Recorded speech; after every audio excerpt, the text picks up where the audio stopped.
Hi, I am Janie Dennis, the lab coordinator and simulation coordinator at the College at Brockport, State University of New York.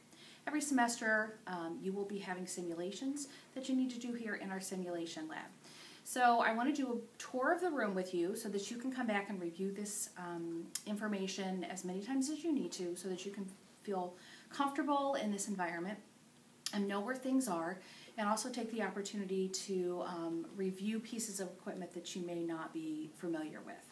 So we'll start over here with our crash cart.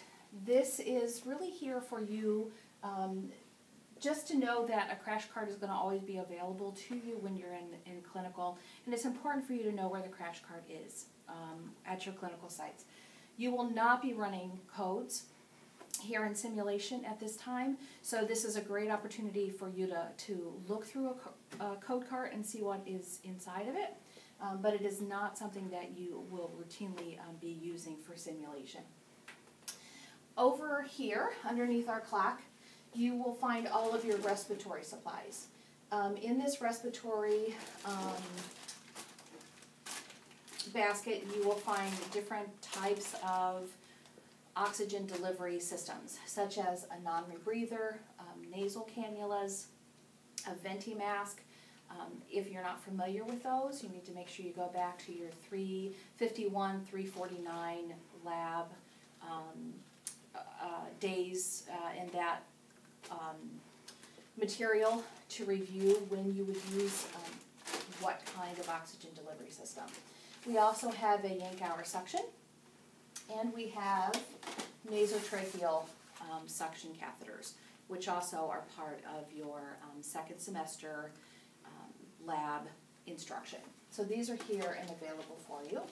We have nasal airways, nasopharyngeal airways, and oral pharyngeal airways. So they are here handy, as well as lubricant, which you can use on our SimMan if you are suctioning or putting in an NG tube. Underneath here, you have EKG stickers that will go on to SimMan to hook up for an EKG. I will show you how to put these on when you watch the video on managing SimMan.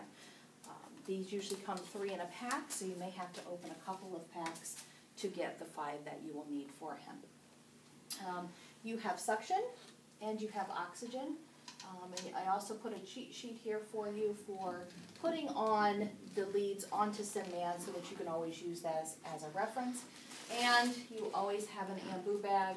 You have a backup AMBU bag, and that is important that you know how to use an AMBU bag because you will be using that in simulation. If you scan over, you will see an IV pump. It's an older IV pump. You will not have to actually program that pump. Gloves are available for you, and a sharp box. As we continue to move on over, I'm going to show you our medication station. This program is exactly what you have used in MedLab, so nothing here on this computer will be unfamiliar for you. It will tell you what drawer to open. You will open it up and find the medication that you need in the drawer. And now underneath, inside of this drawer, we'll move in a little bit so that you'll be able to see. This looks a little different from MedLab. And in here I want to show you a couple of pieces of equipment that you will use. You have syringes for insulin. You have 1 ml syringes, 3, 5 ml syringes. These are your normal saline flushes.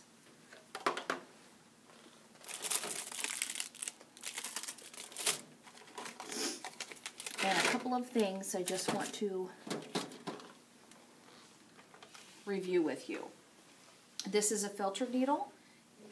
Our filtered needles have a green end on them. That's not necessarily what it will be like at clinical because there are different types. You would use a filtered needle for pulling fluid out of an ampule so that would trap that glass. So you will pull this part off, sterilely put your syringe on, and pull out of the ampule. And then remember that you would not use this, again, you would take this off and use it as a lure lock to push in your medication. So that is a filter needle. And this twin pack,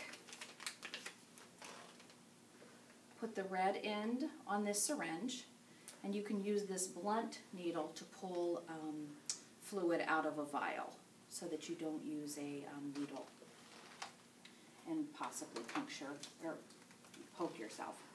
The other thing, if you don't remember how to use a carpujette, you do use these in simulation, so please make sure that you review these. Let me see if I can find the carpujette, and I will show you.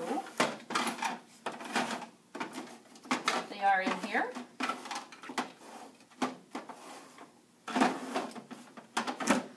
We did go through these in MedLab. This is the carpujette. Take it out of the plastic. And remember, this blue piece has to be opened and the white plunger has to be all the way down. You lay your carpujette inside of here. Take the white plunger and screw it into the stopper that is here. Twist this. And when you take this off, you're able to put it right into the patient's IV. And you will be using carpujette, so make sure that you review those. You have stickers to label your IV tubings. During simulation, I do expect your IV tubings to get labeled, and any bags that you've mixed in medication in to get labeled as well. All of the supplies that you need are here, along with report sheets, SBAR sheets, an insulin sheet. Remember, we do not use pens, ink pens, because it will not come off of some man's skin.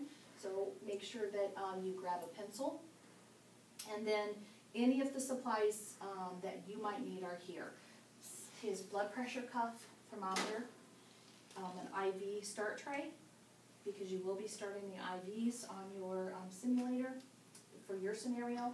Foley catheter trays, SCDs, all of your tubing, and all of the bags of tubing that you would need. Please remember that when you are in simulation or anywhere in lab, that if you see a golf tee inside of a IV bag, that means that this bag has been opened. So please make sure that you hold the bag up and take this off, or it will run all over the place. Dressing trays, SCDs, your kit for checking blood glucose, urinals, ice packs, mouth swabs, blue chucks, tape, flashlight, extra linens are down there as well. So you do have all of the supplies that you need. In the simulation room, you'll see that there is a two-way mirror here, and we're going to have the camera just swipe back so you can see what is behind this two-way mirror. This is where your simulation instructor will be sitting and running the scenario. And it allows the simulation instructor to be able to see what's going on without being a distraction to you in this scenario. So I hope that this helps, and we will do another video on SimMan so that I can review all of that with you. And our goal, remember again, is to help you be successful in simulation.